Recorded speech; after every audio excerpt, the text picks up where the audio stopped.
Good afternoon, all my fellow gig economy workers. I come to you live today. It's again your main man, Teddy T. I hope everyone's staying safe and having a very good time at home with your loved ones. Today's video is a two-parter. The first part of the video, I'm going to discuss a conversation I had with Ride with Peterson yesterday. Mr. Ulancey Peterson. I had a wonderful conversation with him last night. The second part of my video is going to deal with unemployment, the pandemic unemployment assistance, and my journey with that. So let's dive right in. First of all, I wanted to say Ulancey Peterson contacted me last night. Today is Wednesday, April 22nd, 2020. Spoke to him for about an hour and a half. We had a wonderful conversation on the phone.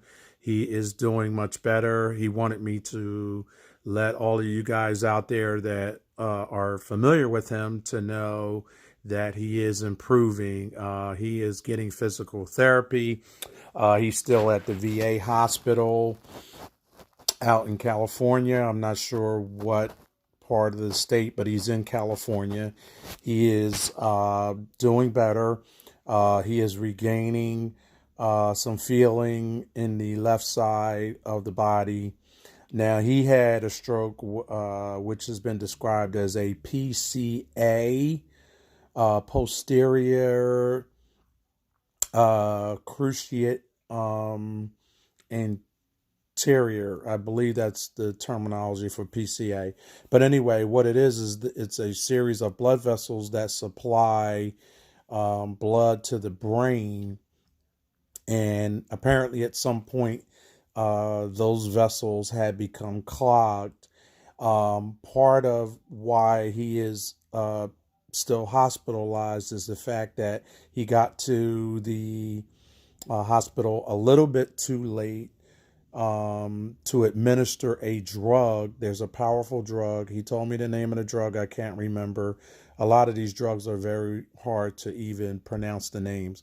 But anyway, he said that he had arrived, the window had closed for the time for him to get this drug, because had they given him this drug, it would have dissipated the clot that formed, and it would have opened up the arteries, and he would have quickly regained the functions of the arteries and the arm and the leg and all of that stuff. He would have quickly regained that. As a result, because that blockage had extended so long, they had to give him blood thinning medications to thin that out. And he says, but because it was blocked so long and it wasn't getting the blood flow, a lot of the brain cells that control those functions had died. The good news is that he is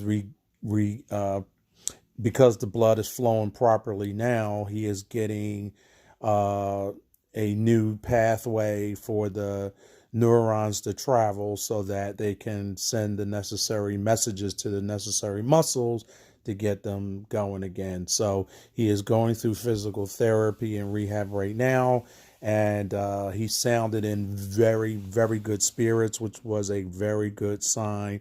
I was very, very happy to hear that. So I had a wonderful, wonderful conversation with Ulancey, and again, he's a wonderful man. We also had a conversation about Trip.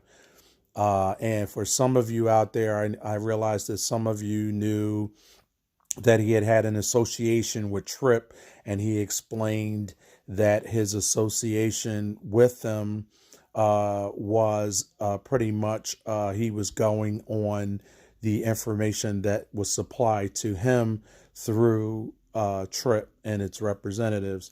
And one of the things that happened was he realized that the chief technology officer, and I cannot remember this gentleman's name, but he was the chief technology officer. There's been some videos and articles lately online pertaining to this gentleman, where he has explained that he was having some issues with the CEO of this company, Trip. Anyway, point being, Mr. Peterson says that he understands now that the problems with Trip was that they didn't have the proper capital. They didn't have the proper folks that should have been key and instrumental in rolling out this plan, and they tried to roll it out as a network marketing company. And in my opinion, and in the opinion of a lot of people, network marketing companies have always been labeled as Ponzi schemes. And that's traditionally because the idea of network marketing is always to bring in more new people. And as you do that, the older people who were in the company and invested early would see returns on their dividends or returns on their investment. But the problem with that is that over time, what happens there is as the investors at the end start drying up, that's where those people lose their money. So a network marketing company has that stigma, and Trip was trying to market itself as a network marketing company. And he felt that if they had followed the model of Uber and Lyft, that Trip would have gotten off the ground. That was just his feeling. Whether that's true or not is hard to say. I looked up the CEO, and he has a checkered history. We discussed that. There are some legal issues going on. I didn't want to get into that part of it. But the CEO, let's just say that he has some challenges. So, having said that, it was a wonderful conversation. We almost didn't want to hang up because several times I said to him, "All right, I'm ready to go, and I got to take care of some things." And then we made another comment, and then the conversation continued on. But I enjoyed it. I totally thoroughly enjoyed it, and we made a commitment that we're going to stay in touch, and I'm pleased about that. So, having said that, now I'm going to segue into the unemployment. And I had promised several people, including Rideshare Professor, Rideshare Hub, and I'm trying to remember the other person, but I had promised that I would continue to report on my progress with the unemployment situation. So, having said that, so the state of Pennsylvania was having issues with the portal for applying for this pandemic unemployment assistance. That's what they officially call it, PUA, Pandemic Unemployment Assistance. So the major glitch was that their software was not able to handle the influx of all the requests that were coming in for assistance. So I read another article earlier where they said that the federal government also sent out about $8 billion to the various states to upgrade their software, and it worked because on Tuesday. Yesterday, as a matter of fact, the 21st, on Tuesday, I was able to enter the portal. So the process is as follows. You enter for Pennsylvania drivers. Now, this is Pennsylvania. You enter pa.uc.gov. You go into pa.uc.gov. You will see a screen at the top. It would have 4 items. You pick file PUA claim. It will then take you to another page where at the bottom, and you have to scroll to the bottom, there's a check mark that says file PUA. You click on that check box where it says file PUA. It will then take you to another screen where it will ask you to enter your social security number. You do that. There's a series of questions, yes and no questions. You answer those. Once you answer those, you click continue at the bottom. Then another page will pop up, which it will tell you start to fill in your information. Now, they say, the state website says that this is a collection uh, point only. So, right, so they want to collect all your information. So you have to put in your full name, your date of birth, your address, your social security number is already recorded. Then it will then ask for your work history. When I entered it, what popped up was I had two other jobs. I had a part-time job at the airport, and I had a part-time job with another outside company.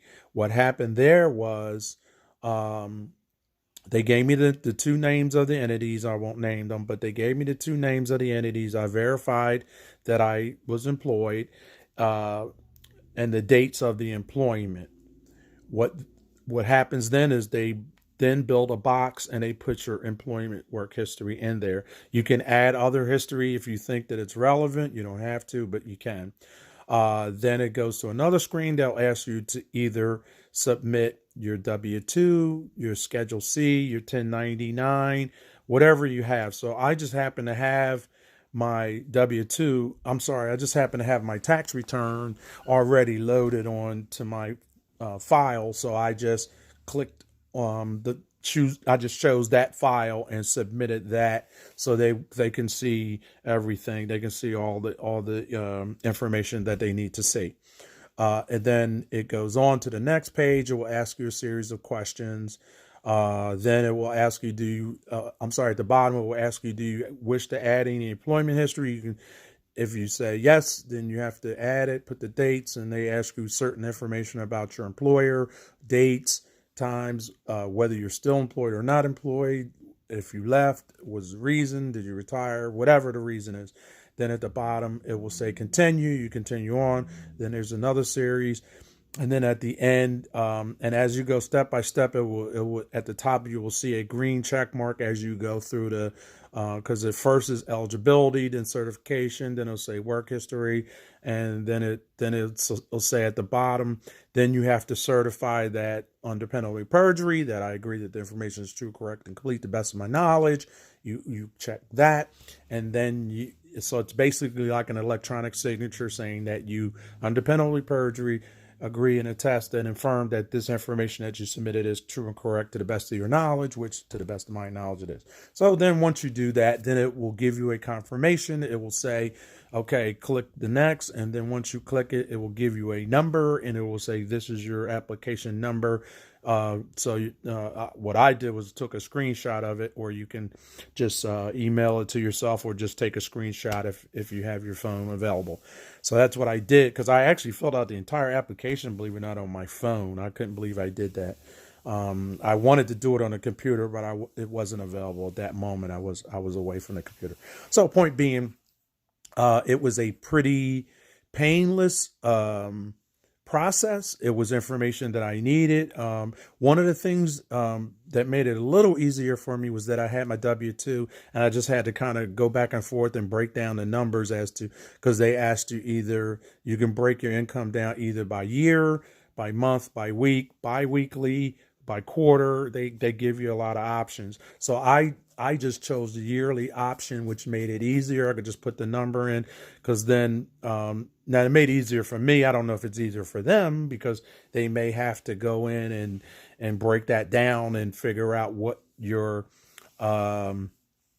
amount of assistance would be. So having said that, then they will give you at the bottom, they'll give you the amount of your claim that you would be entitled to, and then they also on the side of that give you a number. That number is what your weekly check will be. However, that is subject to change, because I noticed that it said I had 12. It didn't say the word errors, but it said 12 either questions or 12 items that needed to be resolved. I think it said 12 items that need to be resolved. I think that's what it said. So what that means is that this is what I'm feeling. I don't know if this is the truth, but it's just what I feel. I feel that what's going to happen is they're going to review the application. They're going to do some check marks. There are going to be some things that may be an adjustment. The number I thought was a little high for what they said that I would get, but that number could go up or down depending on how they viewed my my tax return and the amount of money that I earned from Uber and Lyft, and it also um, will take, I guess, take into account the losses, because I did have business losses. I've carried a couple losses for years, but I explained that earlier, saying that because I have an SUV and the amount of fuel and the repairs, and this one particular year my catalytic converter went, and that was like a $1,500 job. So I was able to deduct all of that. So once they added the fuel, the losses, the number was a little high, but I was able to carry that loss because I carry that because Uber and Lyft is my actual business. It's my business. So I'm able to carry business loss. All right, I'm trying to shorten this video. So the point being, they will ask you those questions, and then at the end, like I said, you will get that number, and then they will go from there. I think the process is then that they will mail you a letter, either certifying your eligibility, or if they deny it, they will let you know why they denied it. If they deny you, do not panic, as everyone was saying that a lot of people were being denied, but they were being denied for a different reason. If you are denied, they will allow you to appeal the decision. So you there's a button on there that once you can go back in, because you set up an account, so you can go back in and you can file an appeal if you believe that the denial was in error. That probably will happen. To some people, I'm hoping that it does not. I'm actually hoping I don't have to deal with that, because that can delay. That will absolutely delay your benefit from arriving. But at any rate, that's the process. And so once you get to that point and you get to the end. Oh, one other thing I wanted to mention was when it asked about Lyft and Uber. What I did, and this is probably part of what the resolution or the 12 issues might be, but it's because all of this is new and this stuff was not available. So what I did was, when it said list employer, that even though we are considered self-employed, the only way I could enter Uber and Lyft's information was that I had to say employed by Lyft, and then type in Lyft's name, and then their information is listed there, the address, the phone number, all of that stuff. They didn't ask supervisor's name, which is, I think, when you do standard unemployment, that's what they ask. They ask for employer's name, and then they ask for supervisor's name.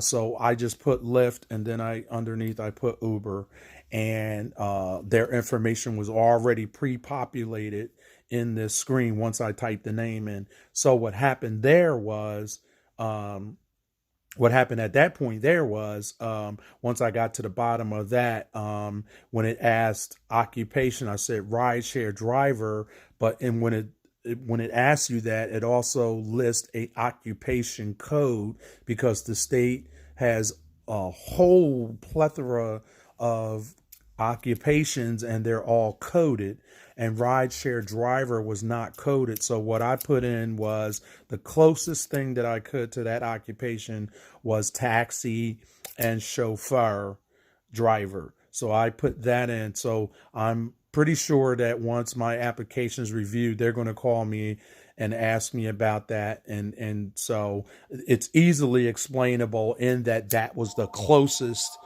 possible explanation for rideshare driver, because I did put rideshare driver in there, but that information was not listed as an occupation code. And the reason I think that is because Uber and Lyft drivers were not eligible for regular unemployment, and that particular job was not listed on the state's website. But I think that now, since this happened, because there's a saying now that maybe this winter and then possibly into 2021 at some point, that this COVID-19 will make a return. So some of us may find ourselves back on not doing rideshare at all. And so conservatively, what I did, and it's up to everybody's discretion, when they asked the one other question, they said, when do you anticipate returning to work? And I just put December 1st of 2020. The reason for that is, if in the case that this COVID-19 does drag out this winter, I should be able to still maintain not having to do rideshare until that point. So the benefit runs until December 30th, I believe, for Pennsylvania. So that's why I was able to just put that down. Now, one other thing, and then I'm going to end this video.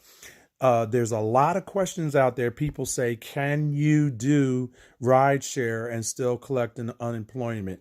The short answer to that is yes, you can. The long answer is I would not do it. The reason is because, I mean, yes, you can do it. The legally you can do it. But what happens is, if you do that and you do file for this pandemic unemployment, what will happen is whatever earnings that you make that week, and you file every week for 2 weeks. So whatever earnings that you make, they're going to deduct that from the check. So in other words, you'll always be a week ahead from what I'm understanding. This is all new to me, so I'm just guessing. I'm not totally sure how this works, but I'm just guessing. But the point being that they're going, but this was on the website, and I read it through they have a handbook. I downloaded it to my phone and I read it. And part of what they say is, if you do make earnings during that time while you're collecting that, they will deduct that. If you do not report that, that's where I get to the point of I wouldn't do it, because they have what they call fraud investigators that work for the unemployment division of Labor and Industry. What they will do is they will, and I'm pretty sure that now, because Uber and Lyft is being included amongst others, DoorDash, Grubhub, etc., they are going to probably contact those companies directly and subpoena your work record just to see if you are working. So if you don't tell them and you collect that Uber, Lyft money, DoorDash, whoever you're working for, and you collect that check and you don't report it, it's going to come back to you. It's going to come back on you, and they're going to track you down, because the thing about it is the funding is limited. And according to Pennsylvania's website, when the funds are low, like they are, they deduct automatically a 2.40% off of whatever you would be making anyway. So they're already down 2.40%, whatever that means. So the point being that I wouldn't take that route, because when you do that, what's going to happen is they're going to come back to you, and they're going to either garnish your wages, they're going to assess you fines and penalties, and if you have a future claim for unemployment, it will affect that. So that's what it says there. If you want to take the chance, you're welcome to. But me personally, my personal advice to you is don't do that. Just follow. Now, if you want to drive and you just love, now I love driving, right? But I'm still not willing to go out there because of this COVID-19. But if you still insist on that you want to drive and you like driving, just bear in mind, you can drive if you want, but you must report those earnings. So if you made $600 that week, it'll probably knock you out.